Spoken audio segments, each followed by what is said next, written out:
I'd like to offer you my heartiest congratulations. What you've achieved has been recognised by your fellow citizens, and you've now been honoured by the Queen, and I've been honoured myself to give you that award on behalf of the Queen. Well done. Enjoy the day.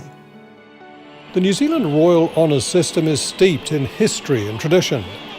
From 1848 till 1975, we were part of the British-based system. A highlight of the 1953-54 Royal Tour of New Zealand was an investiture ceremony conducted by a young Queen Elizabeth. It's a gala day for the capital. At the Town Hall, the Queen honours 130 North Islanders. First, the Chief Justice, the Honourable Harold Barraclough, for services to law and public bodies. He rises Sir Harold Barraclough. The former commander of the New Zealand 3rd Division in the Pacific Theatre of War, equally distinguished in civil life, receives insignia of a Knight Commander of the Order of St. Michael and St. George. Until the present royal tour, these ceremonies had never before been filmed. 2,000 guests look on as Mr. Bruce Levy of Palmerston North, who has done as much as anyone in the world to make 2 blades of grass grow where one grew before, receives the accolade of knighthood. Sir Bruce Levy. The awards nowadays are presented at either Government House Wellington, the official residence of our head of state, the Queen's representative Dame Patsy Reddy, this country's 21st Governor-General, or her Auckland residence for those receiving accolades in the Upper North Island. A fully Indigenous honours system was adopted in 1996 with the introduction of the New Zealand Order of Merit. The awards are one way in which the nation can recognise the achievements of people in all walks of life for all kinds of amazing service to the nation.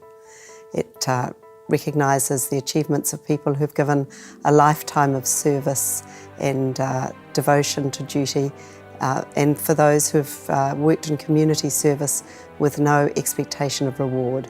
And I think it's such a wonderful opportunity to thank people, and the fact that I can do it in person is amazing. Our highest award is still the Victoria Cross, with Corporal Willie Apiata, the latest recipient for extreme bravery in Afghanistan. The Order of New Zealand, introduced in 1987, comes next, with its ordinary membership restricted to 20 living persons. Then the New Zealand Order of Merit, which has 5 levels, with men in the top 2 called Sir. Dames and Knights Grand Companions, Dames and Knights Companions, Companions, Officers and Members, and the Queen's Service Order and Queen's Service Medal for community and public service. New Zealand's honours system also includes a series of gallantry and bravery awards. The most important part is that you're able to bring in people from all walks of life, from all parts of the country, and recognise them in the same ceremony for so many different things, whether it's outstanding skills and qualities in their chosen careers, or whether it's outstanding achievement by their service to others, or whether it's outstanding achievement in their duty to the country. So to each and every recipient, I'd like to offer my heartiest congratulations. It's an amazing achievement and you should be very proud. The actual presentation of the awards on behalf of the Queen is one of the most important functions of Her Excellency, the Governor-General.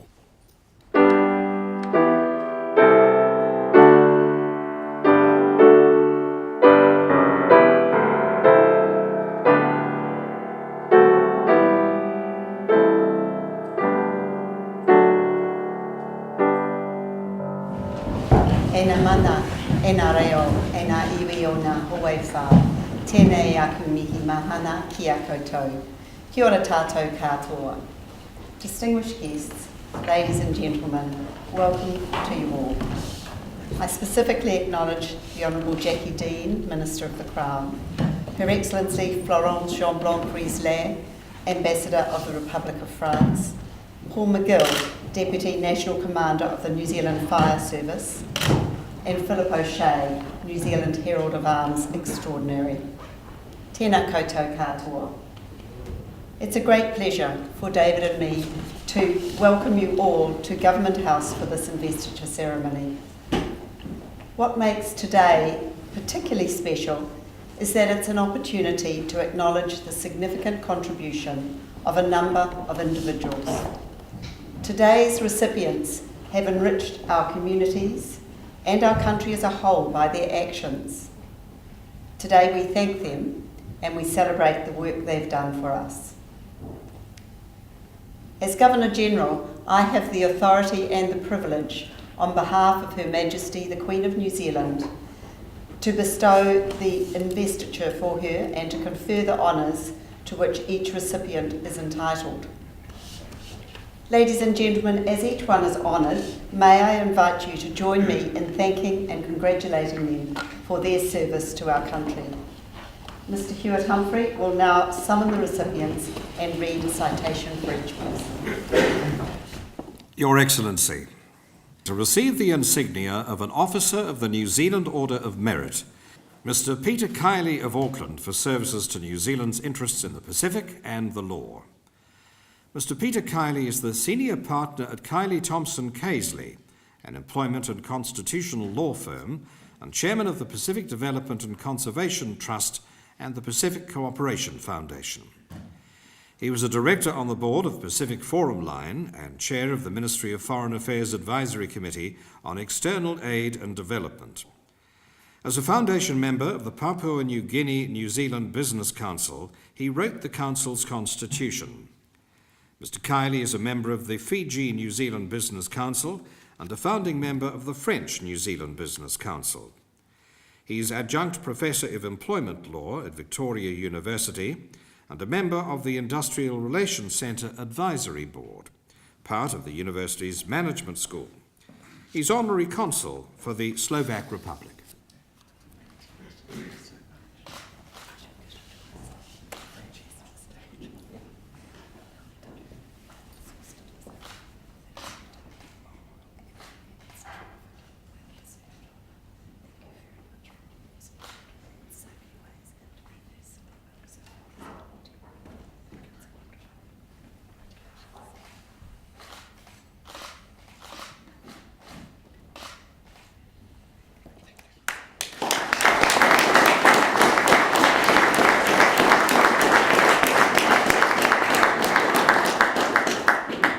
Your Excellency, the investiture is concluded.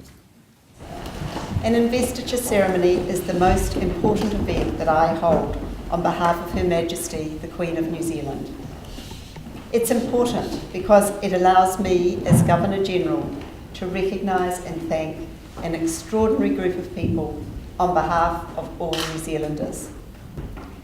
It's important that we acknowledge and celebrate the people who make a contribution, who set an example to others by using their talents to make ours a better society.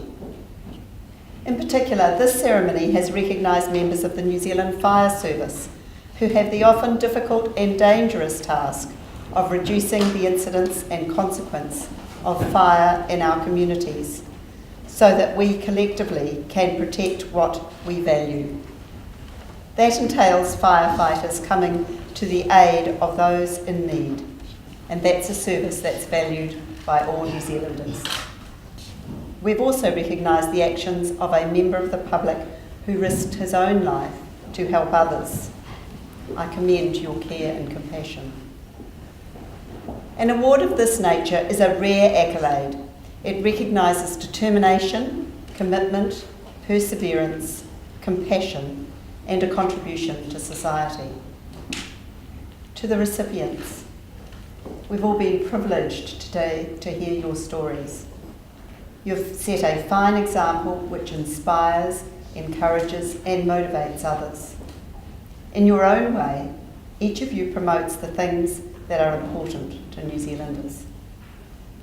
Your actions and the stories we've heard today remind me of the words of the late Sir Edmund Hillary, who was a foundation member of the Order of New Zealand, when he said, "People do not decide to become extraordinary, they decide to accomplish extraordinary things.